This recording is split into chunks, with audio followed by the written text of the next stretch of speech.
My name is Pablo Navarro, and I beat the often path by realizing I could never be the best at supporting every single founder in Latin America, but I could connect each and every one of them with the coach that would help them transform. Welcome back, everybody. Joining us today is Pablo Navarro, a former college classmate of mine. I've kept up with Pablo's adventures since graduation, what seems like forever ago, and I've come to realize that his journey is just so profound and fits so clearly with what we're trying to do on this show.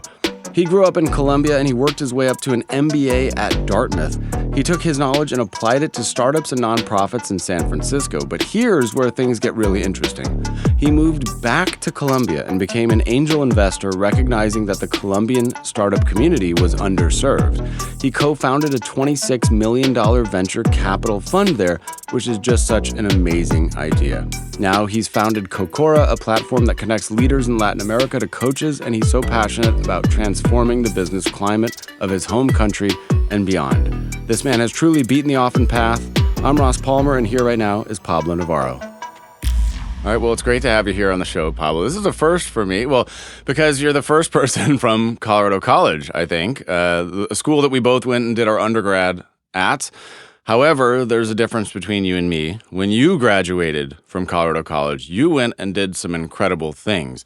Now, I tried to set the world record for Flappy Bird, and that is a lot tougher than it seems. You see, there's pipes that come from the top, there's pipes that come from the bottom.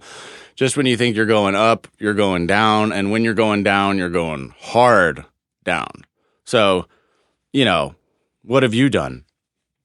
Yeah, I don't know. I did my best. So I graduated in 2008. It was the middle of the financial crisis. I'm from Colombia. So at that point, my goal was just get a job, just anything that would sponsor my work visa. Right. Ideally, wanted to get into consulting. I applied to every consulting firm. Most of them, I applied, I went to interviews. Most of them said no. But then I remember that just as I was interviewing for, one of those nonprofits that canvass on the streets and ask you to sign petitions. Yep. Well, I was already applying to them because I knew that nonprofits didn't have a cap and could just hire any immigrant and give an H-1 visa. Or at least that's what I thought. But anyways, I was already doing that when I got a job at Ernst & Young and joined their transfer pricing practice in Chicago. So they generally hire mostly out of people that are doing masters in economics. But I had studied mathematical economics and had somehow convinced them that I knew enough about mathematics and economics and transfer pricing, which is it's not really that interesting, so I won't get too much into it. Okay. But I managed to convince them that I was worth enough to hire. And I was fortunate enough to join their practice in Chicago. Then I did my MBA at Dartmouth. Then I worked at Amazon, where my job was to launching new business units, mainly the flower category, which most of the flowers we bought from Colombia. Really? Then that itself is surprising and shocking news. The flower category. Most of the flowers come from Colombia. Okay. Yeah, that's hardly common knowledge. For that category. I think right now a lot of them come from Ecuador, but Colombia has always been a huge flower exporter, particularly roses. So I ended up learning a lot about flowers, a lot more than I ever thought I would learn about flowers, but it was good. Fair enough. Yeah. So I did that, and then I moved to San Francisco. I first worked for a startup called Sorcery that eventually became Cheetah, and we help restaurant owners think about it as Instacart, but instead of you ordering the groceries for your home, it's the restaurants ordering potatoes, meat, chicken, etc. in bulk for their kitchens. After that, I joined Code 2040, which is a nonprofit that supports Blacks and Latinxes in the tech industry, as their senior director of partnerships, then senior director of finance. And right around that time, I moved back to Colombia. And a big part of that was because part of my mission in life is to support the startup ecosystem in Colombia and in Latin America. When I moved back, I became a mentor for Endeavor, which is an organization that supports entrepreneurship worldwide. I became a mentor for several startups. I made my first angel investments. And in 2020, along with two partners, we started Marathon Ventures, which is a $26 million venture capital fund based in Colombia.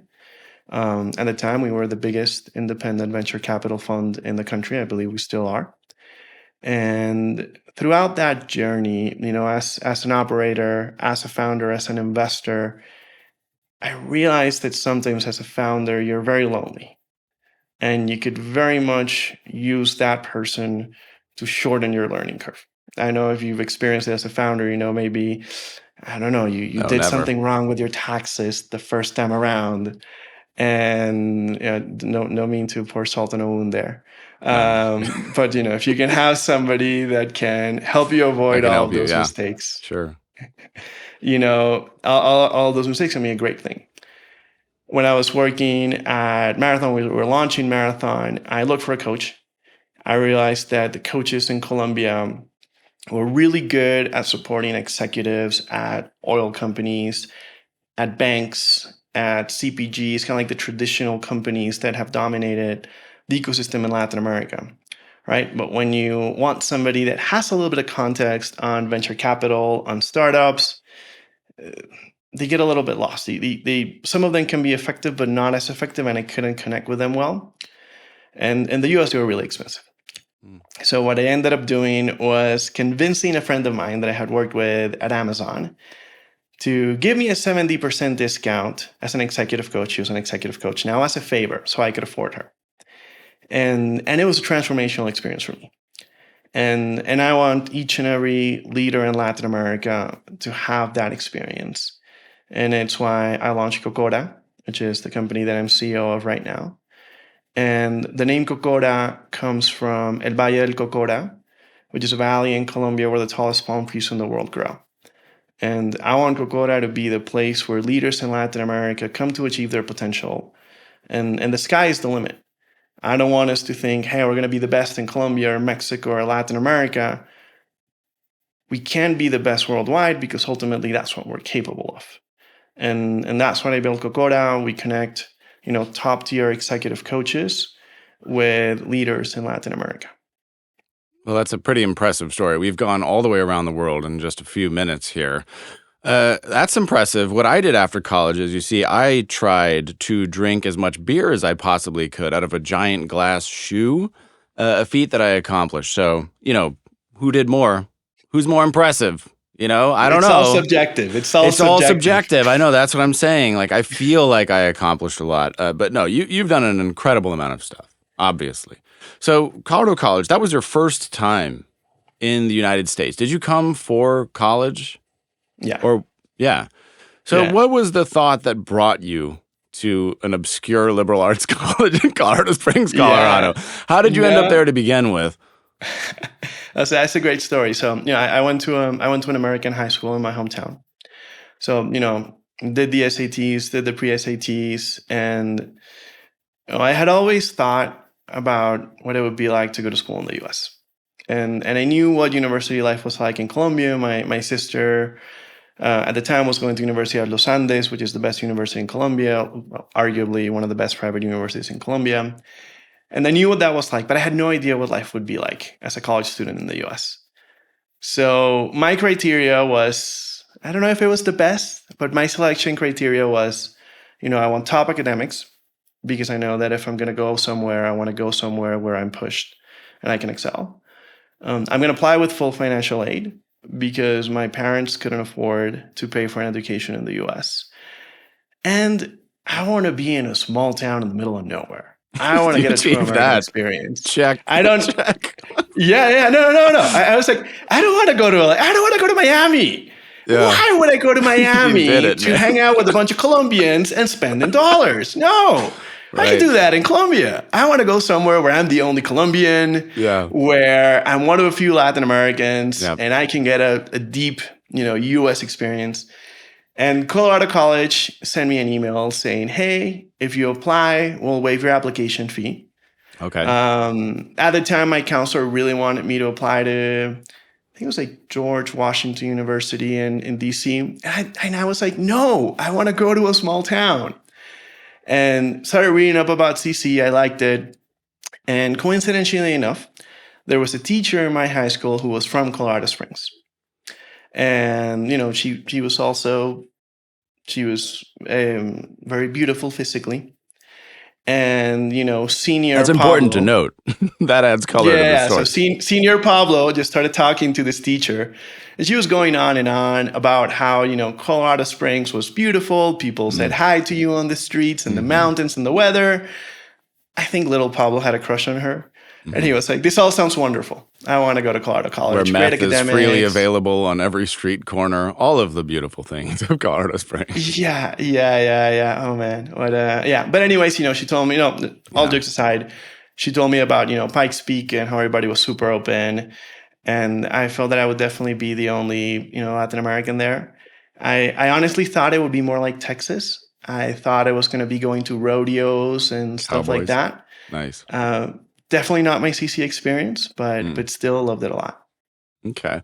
So that was your first foray. And then from there, you did a giant tour of the United States, which is just wild.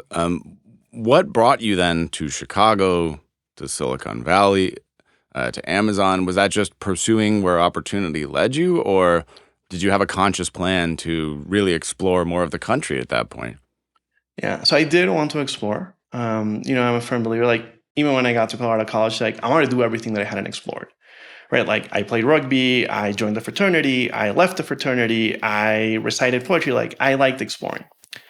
And I always felt that, listen, if somebody from abroad visits Colombia, I want them to get into it. If they come to my hometown, which has the second biggest carnival in South America, Ooh, I I love don't want them to carnivals. see the carnival. I want them to dance in the parade. Yeah. And I want them to fully embrace it. And I wanted to explore different parts of the United States. Chicago, to be honest, I was a little bit tricked. I visited Chicago in the summer because my cousin lived there. She was working at Northwestern at the time. Okay. And I was like, this is wonderful. The weather's It's beautiful. It's paradise. cheap. It's heaven It's on earth. clean. Everybody's nice. Everybody says hi to you on the streets. It's a This little is humid, but wonderful. it's okay. Yeah. Yeah, yeah. So then I went back, and every single company that I applied to, I'd make sure they had a Chicago office, and I would apply to the Chicago office. Mm. And then, like even I think it was my Ernst & Young interview or some of the other interviews, they were like, like we want to interview, but we cannot fly you out, and we don't have an office in Colorado Springs. And I would just make up trips. I would just be like, oh, actually, I have a cousin getting married 3 weekends from now. Would that Thursday work for you? And then I would just make up random excuses to fly to Chicago and interview with the companies. Cool. That's smart. So that's how I ended up in Chicago. Then I discovered Chicago winters, which Hmm my cousin did not tell me about. She had already left Chicago by the time I got here. I got there, by the way, which was lovely. hmm And then Dartmouth. It was very much. It was. I love small, intimate environments with a strong community, and that was my experience at Tuck when I applied there. Yeah. So So your vision then, because you started getting immersed in startup culture and you started wanting to be a part of that, did that happen naturally? Was that something you also consciously sought out? Yeah, so I did. So when I was working at Ernst& Young, I got involved with the Entrepreneur of the Year awards, and I was really intrigued by everything that was going on in technology. And I remember two of our classmates. I remember Drew and Josh who were working at Google. So like I was seeing some of our classmates do really interesting things with up and coming tech companies, and I said to myself, listen, like this is going to be a thing. It's going to start in the U.S., but eventually it's going to get everywhere in the world. So when I applied to business school, actually my business school essay was, I'm going to go to business school. I'm going to work for the top tech companies in the US, learn from the best, learn from the most developed companies in the ecosystem, and then eventually go back to Latin America and use that knowledge and that insight and those relationships to foster economic development in my country and in my region. So startups I loved, and I just sought out opportunities to get involved, right? Like Mm. a friend of mine at a soccer team, his brother's girlfriend had a startup and they needed people to help on the nights and weekends. So I volunteered and I helped on the nights and weekends. Mm. I just kind of like sought out opportunities to Yeah. to get involved because I know most startups wouldn't want to hire a tax consultant at Ernst & Young, Mm. which is what I was doing at the time. Interesting. Well, I mean, everybody needs it, like you said. If you're a founder and you don't know your taxes, you're in big trouble. Um, Yeah. so, all right, so you go over to Amazon, you work your way up. We'll cut out a little bit of that story because I want to get to the next most important piece. What I'm very, Yeah. very fascinated about, and it's actually a theme. I mean, you wouldn't know this, but it's a theme that's come up on this show repeatedly. And what I very, very much love is the arc of when somebody they start from a hometown, humble beginnings. They go, they explore, sometimes to the U.S., to Europe, to wherever, or to Africa, God knows where. And then instead of just staying there, some part of them feels that they need to bring something back to where they were. And you came back to Colombia because you could have just stayed, I'm pretty sure. But you went back and then you ended up creating a venture fund for Colombian startups, which had 20 some million dollars in it. Why did you decide to bring what you learned and your knowledge back to Colombia? And how many years was it before you actually came back? Yeah, that's a great question. My view on this might differ from other people. Um, but I growing up I had a certain amount of privilege, Mm, right? And my parents were willing and able to pay for me to go to an American high school, which allowed me to be bilingual. I had roof on my head. I had food on my table. That's not the case for everybody in Colombia. We're a middle income country. We're doing well, but not everybody had those opportunities. And I think from a very young age, I always thought that with that privilege, with those opportunities, at least for me, comes some sense of responsibility to give back. And that doesn't mean that if you're Colombian and you're living abroad, you need to come back. No, you're free to live your life. But to me, I wanted to give back. I wanted to contribute. I wanted that. I'm somebody who always thought about that. Hey, if maybe I would have been born to another family or to another sets of parents in my country, like I wouldn't have the opportunities that I have. I wouldn't have I wouldn't be where I am. And I want to help other people in Latin America break out of poverty. And it's also why I was really drawn to the tech sector, because I think it has a huge potential for economic impact and for social mobility, which is something that I can elaborate on a little bit further if you want yeah, later on. for sure. And the concept of giving back, I have a thought on that because I've been historically somewhat critical in a joking way of Colorado College because for years after I graduated, I was inundated. I was sent mailings and I was living in Europe. I was thousands of miles away. I was sent a mailing saying, give back, give back, give back, donate, donate, donate, donate, donate. And I joke and I say, give back to what? Because you're a private institution sitting on enormous amounts of capital. A lot of money was paid to you for services rendered. In what sense am I giving back? You charge $80,000. I didn't get any money, by the way, from Colorado College themselves. I had a scholarship from the Betra Foundation in Colorado, which to them I'm eternally grateful because they provided my opportunity to go to that school because I didn't have the money at all. They provided a full ride scholarship for me. So I always thought to myself, what do I need to give back to Colorado College for? It's like the Rolex dealer asking you to give back years after you bought a watch, or the Mercedes dealership asking you to give back after you bought a $100,000 car. It's like I purchased a luxury product from you. I got some services, but I don't see what I need to give back to you. But one of the things to their credit that Colorado College has always done well, and if you look at the people who graduated, like you cited two people who worked at Google, they did instill in their small class of, let's say, 1,800 students, this feeling of with privilege comes responsibility. And one thing that if you look at the graduates of Colorado College versus other schools, and I could say broadly speaking, let's say Harvard or some of these other top tier schools, a lot of the Colorado College kids went on to do things in nonprofits. They went on to have a greater, more global perspective on what it means to be an intelligent and hardworking person in the world, and they contributed to causes that are truly noble. If I look at some of the people, I'm blown away by what they've achieved, yourself included, obviously, in that. So there's definitely pros and cons, but I also share your sense of that with great privilege comes great responsibility, and that's part of why I do this show. There's an asking of a question instead of just what can I get from this system? How much money can I extract from this system? What good can I do with the talents and position and skills that I have? And that's why I wanted to have you here on this show, because I recognize that. And that is the key element. If you just went on to make billions and you were super rich, I wouldn't be super interested in your story, because for me, it's the how and the why that makes it interesting.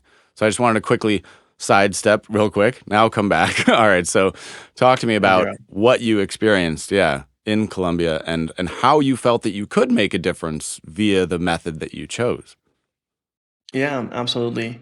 Obviously coming back to Colombia was a little bit of a culture shock. I always like to tell people at first it was culture bliss, and then reality hit that this is very different than where I grew up, where I spent most of my adult life, which was in the U.S. So that transition took a little bit of time to adjust. But what I found was a nascent ecosystem. What I found is, in Latin America, we don't have a talent gap, but we do have an experience gap, right? Like you go to Silicon Valley, you have generations of executives and founders that have worked at tech companies, that have worked at hypergrowth VC-backed companies. And when you come to Latin America, that's not the case. You have generations of people that have worked at banks and oil companies and family businesses. And what I saw was, nascent ecosystem with really, really, really smart, driven people, and they with that hunger, and I think that oftentimes, in a way, entrepreneurs can be like wine. Like the harsher the terrain, the harsher you have to fight, the better the wine, right? Like the better the founders. And, especially in Colombia, we always, it has pros and cons, but, people in Colombia, they're warriors. Like you're used to scarcity, or you're used to fighting for things. And I saw that, and I saw an amazing opportunity. And I also saw some amazing founders that couldn't raise capital, or would raise capital at terms that would make any founder in the US or Silicon Valley cringe. And that's where we saw an opportunity. First, I was an angel investor. I didn't really have a lot of money. Honestly, the only money that I had was basically I had a little bit of arbitrage because I kept my US job, but I was living in Colombia. Makes and sense. I could have been responsible and paid for my MBA student loan, but instead I saved money and started making angel investments. How cool is that? Wild. Yeah. That's awesome. Yeah, so I did that, and then along with my partners, who today are the managing partners of Marathon and are the ones that, they were the ones that were really like leading the charge when we started the fund. Along with them, we saw an opportunity to support founders, and to give them access to capital, access to support, and to take a more quote unquote founder friendly approach to support founders, and I think that's the impact that we wanted to have. That's so cool. What are some of the types of businesses that you invested in? What are some of the people that you were able to help? Yeah. So several. So as an angel, I invested in three companies. One of them is Tributi, which is like TurboTax, but focused on Latin America. The other one's called Ubits, which was founded by Julian Melo and Marta Forero. And it's similar to Coursera, but focused on B2B clients in Latin America. And the third one, which arguably has been the one that has grown the most and has been one of the most successful startups in the region, is called Fruana. And very similar model to Restaurant Cheetah, which is really funny because Fruana was starting in a much smaller market than Restaurant Cheetah, right? Like serving that need for restaurant owners to purchase food in bulk. But their growth rate was exponential, even when you turn it into dollars, because the market is much more fragmented. In the US, I don't know if you've seen like any of the Cisco or US Foods truck on the road. Oh, yeah, I think sure. that Yeah. there's like a crazy statistic. I don't remember the exact number, but it's like more than 30% of the trucks on the road at any point in time are related to a food distributor, to a major food distributor. And it's a very consolidated market in the US. Well, in Latin America, it's super fragmented. Like small restaurant owners will go to the kind of like it's called Corabastos in Bogota, but basically like the huge it's not a farmer's market because farmer's market in the US denotes like super fancy, expensive things. This is like a massive, think of it as like a logistics center with like all the trucks with all the produce from around the country comes. Okay. And then the restaurant owners go there and buy their products. Right. But it takes time, Yep. right? And with Fruana, they don't have to do that. And when COVID hit, it ended up being a huge accelerator for the business because restaurants were still open because, thanks to Rappi, which is similar to DoorDash, but for Latin America, people were still ordering food. They couldn't leave their house, but they were ordering food. And restaurants had dark kitchens. And of course, restaurant owners either couldn't or didn't want to expose themselves to the health risks that would entail going to an open market. Mm.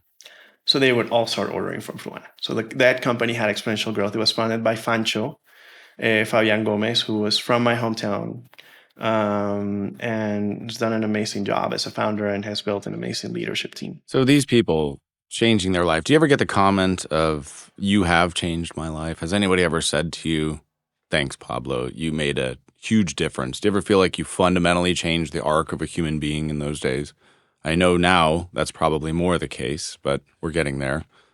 Yeah. I think that's a great question. I've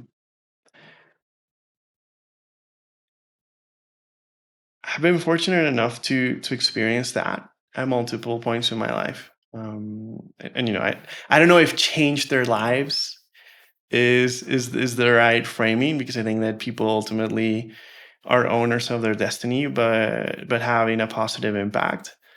One of the things that I remember is when I was in the US, I went back to Colombia one summer, and I went back to my high school and I told them about college life in the US. And see, my high school, it's very particular, right? Like in general, at least in my time, people would apply to universities, either, Ivy League. So like either apply to like, Brown or Penn or Columbia, or they would apply to universities where other people they knew had gone to school.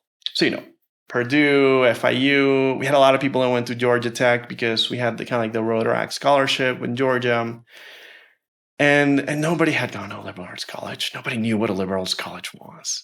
And I went there and I remember talking to one of the classes, and I was like, the class was 2 years younger than the one that I was. And I was telling them about CC and about hockey and about rugby and about all the fun things. Right. Most people looked at me like I was a three-headed, like I had like three heads. They were like, well, what are the clubs like? And I'm like, there's probably clubs in Colorado Springs. I haven't been to them, and I'm probably not that interested in going to them. They're like, let me tell you about slacklining. Did you know that you can put up a rope between any two trees and you can walk on that rope? They're like, oh my God. Yeah, These are the things that you really need to know. They're completely unprepared for college life in the United States, I'm sure. Yeah. But that talk did have an impact on somebody in that class, whose name is Alexandra Felfle. And Alexandra Felfle ended up applying to CC. I think I did everything possible to get her into CC. She didn't get in, which was a huge loss for CC. Yeah. She didn't end up going there. Dang. She ended up getting into Connecticut College with a full ride. She graduated top of her class and class president. She since then has had an amazing experience in finance. I think right now she must be like VP or managing director at JP Morgan. And has had an incredible career. And several times I talked to her and she was like, you're the reason why I ended up applying to liberal arts colleges. And to me, that's one of the most satisfying feelings that you can have as a human being, is having just the slightest positive impact on somebody's lives and helping them achieve something great. Yeah, I completely agree. People often look at my content and then they say that watching me makes them feel a lot better about their own lives. So that's the way that I'm able to contribute myself. It's something I take pride in.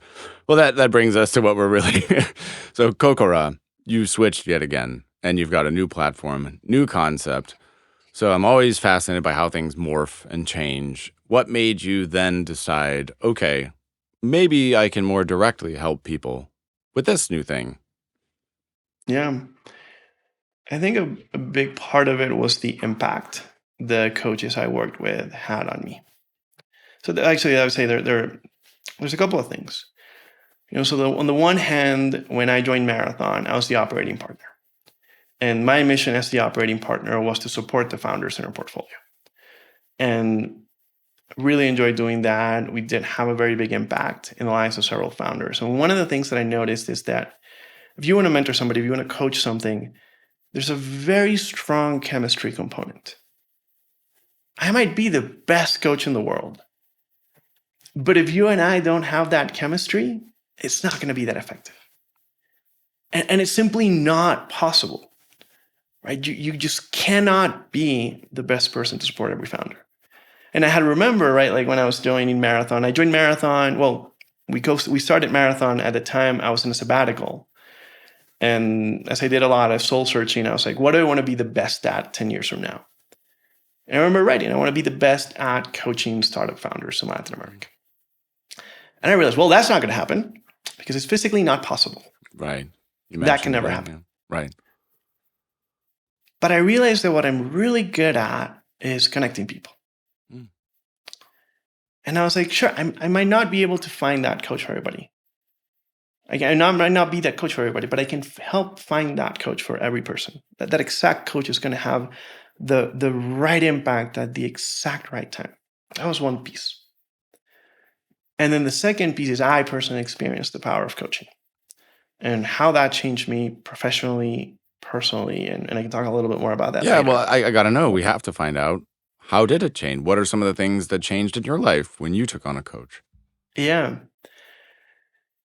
I think one of the most impactful things that a coach has taught me is that sometimes we look at our lives, look at all the situations around us, we look at all the constraints around us, and we adapt to them, which is great and it's valid.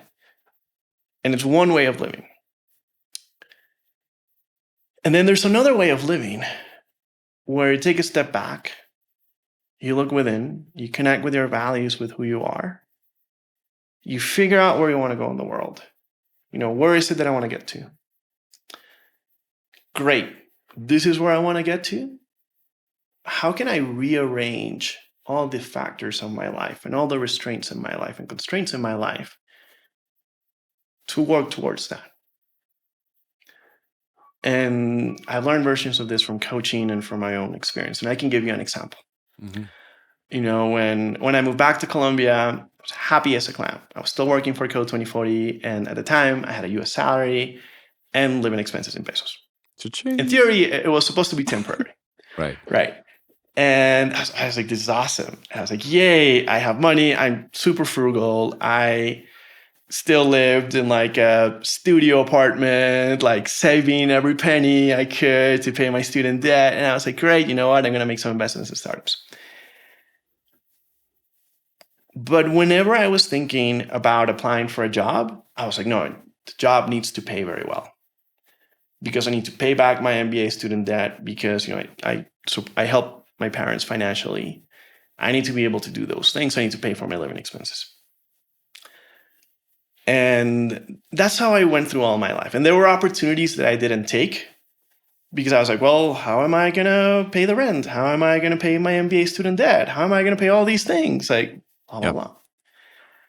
And, when I was at, I have one story, right? I have Fruana, which is arguably the best company that I've been, the company that has been more successful out of my angel investments. And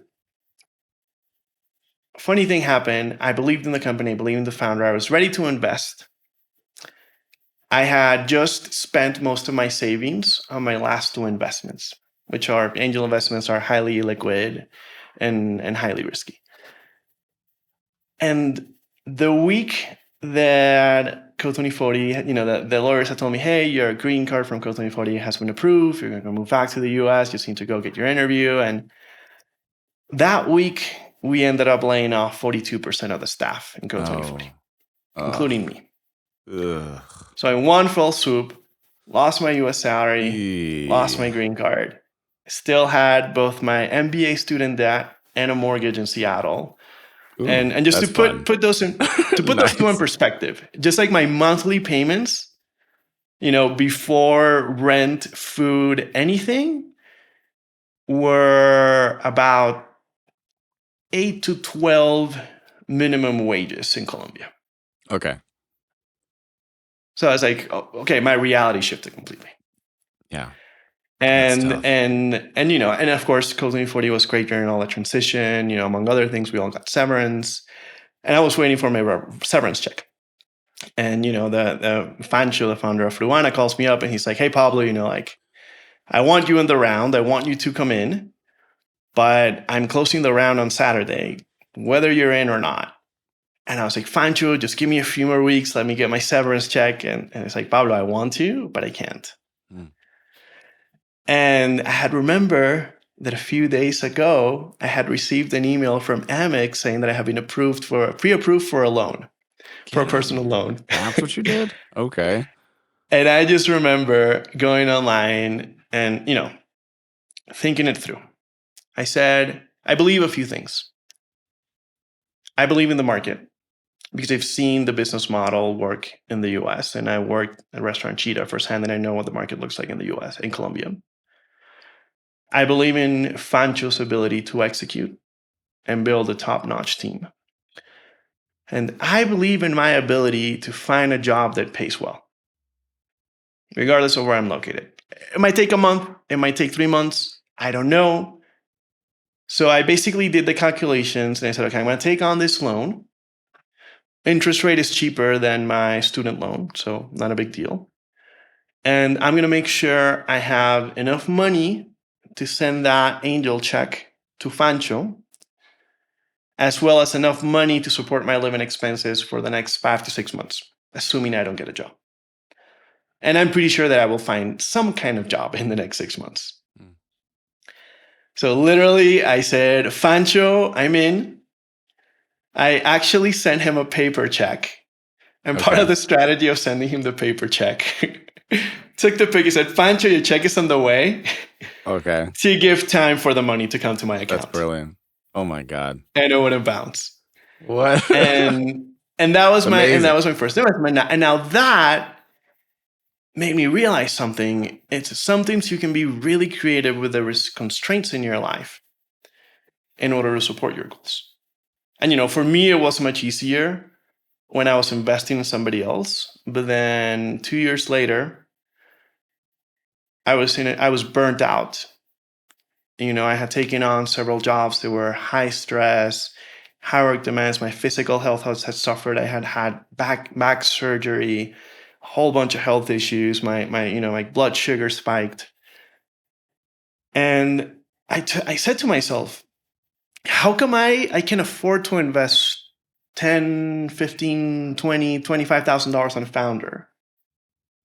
I cannot afford to invest in myself. Ooh, powerful. And I'm always thinking I need to have this job that pays so much money so that I can pay back all my debt and do my savings. Why can't I do that for myself? Mm. So, again, I went on Amex. I got a personal loan. Really? And I said, Amex a giant asterisk around all of this, by the way. Yeah, I don't know if this is necessarily advice, folks. But no. And it's not. And it's not. And let me clarify that. The lawyers are putting up some small text. Perfect. Amex can either love me or hate me after this. I don't know what they're going to do. But I think they're going to love you. I don't know. I love them. But anyways. And just to be fair, what I did was I said, listen, this is enough money for me to live without earning any income for the next year and a half. And that implied closing my apartment in Bogota. My sister had an apartment in Barranquilla that was open. And I said, Nati, I'm going to live at your flat. And I brought down my expenses to the minimum. I mean, this was COVID. So I would basically order like a giant shipment of fruits and vegetables from Fruana every week and just eat rice and beans and vegetables. And sometimes I would throw in some cheese.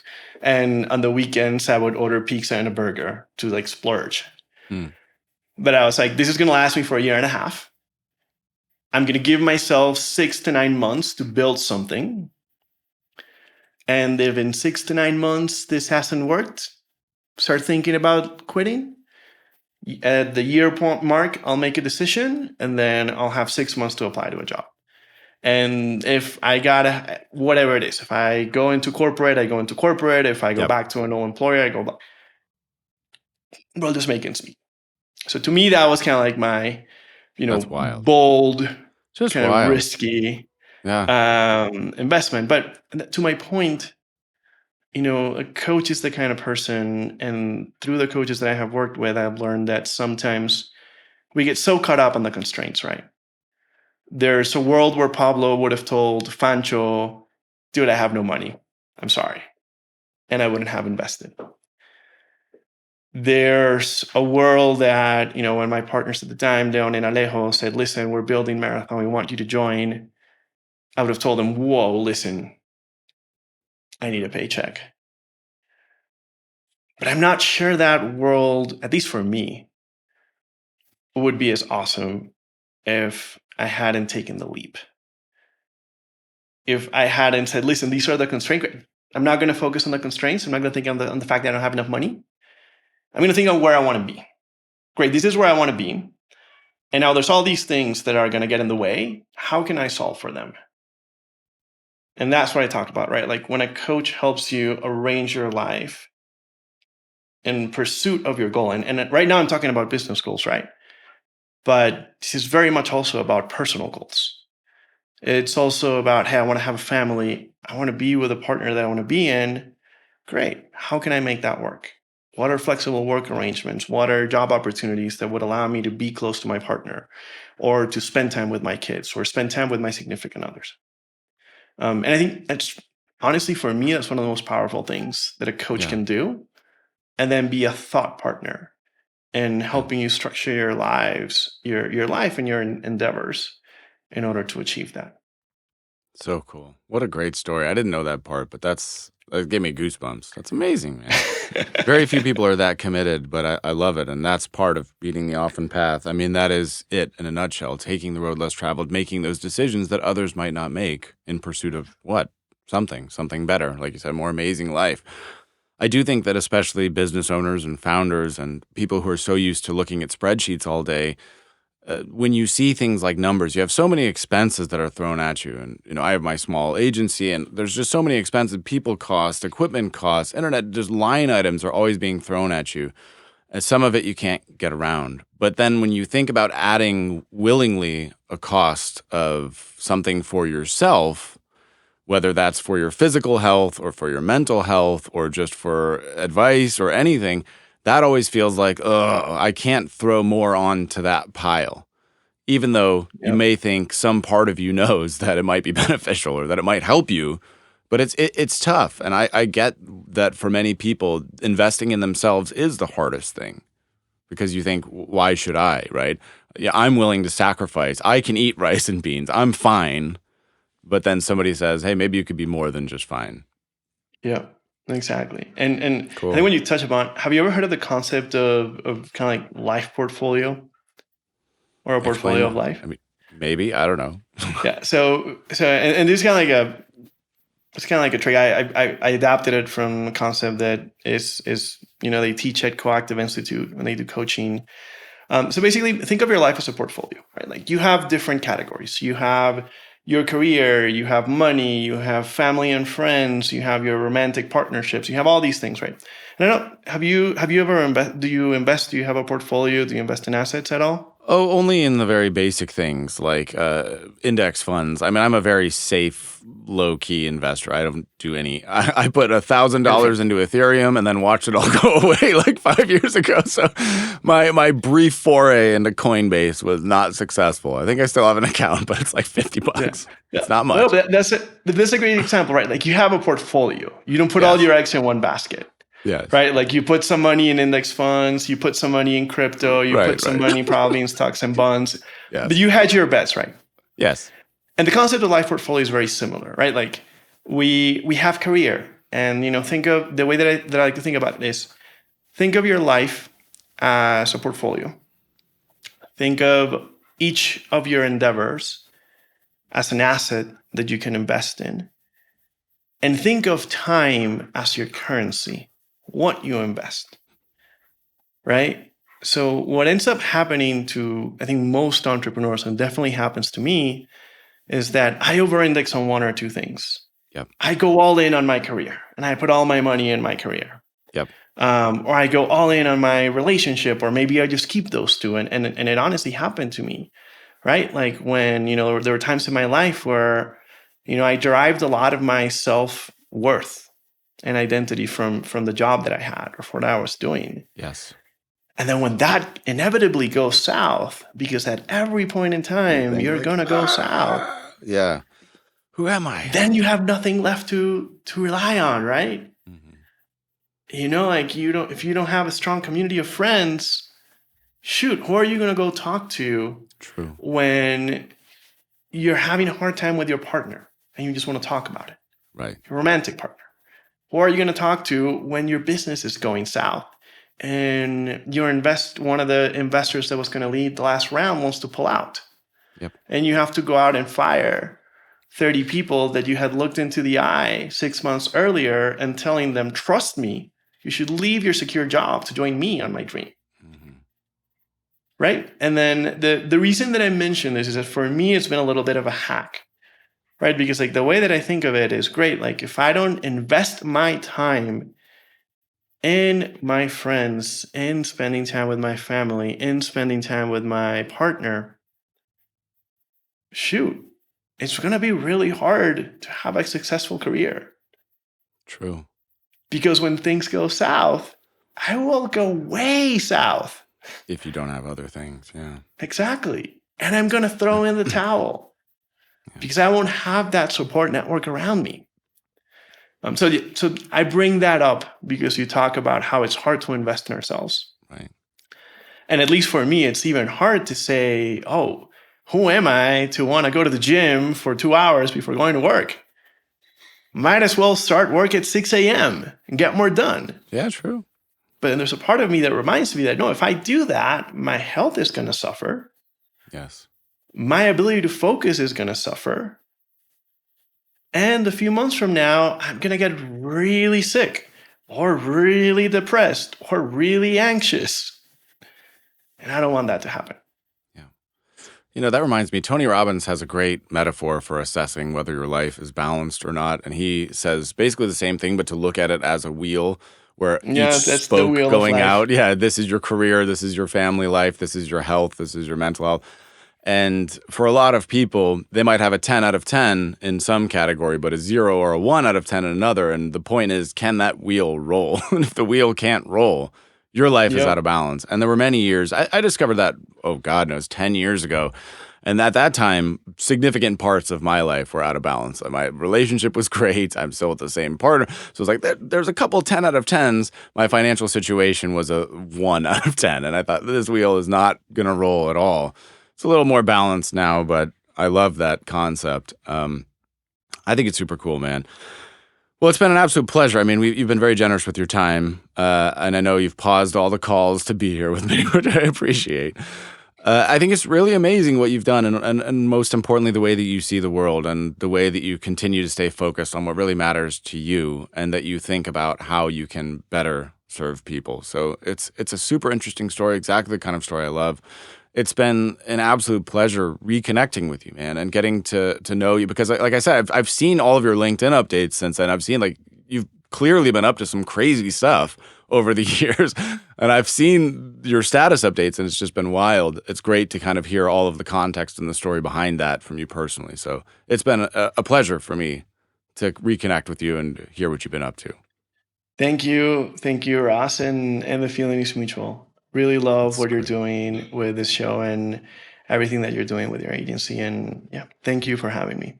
Really appreciate it. It's an absolute pleasure. And of course, if people do need coaching or if they want to learn more about your mission, what's the website? Where can they find you? Yeah, it's Cocora.io. Okay, and how do you spell that for the people who yes. may not be native speakers? Good call. COCORA.io. So think of like Coco as, the Disney movie. Yeah. And then add an RA afterwards and .io. Perfect. Well, Pablo, you're a very interesting person, and I will be cheering you on continuously from the sidelines. So thanks again. And with that, the official podcast is over, my friend. Thank you.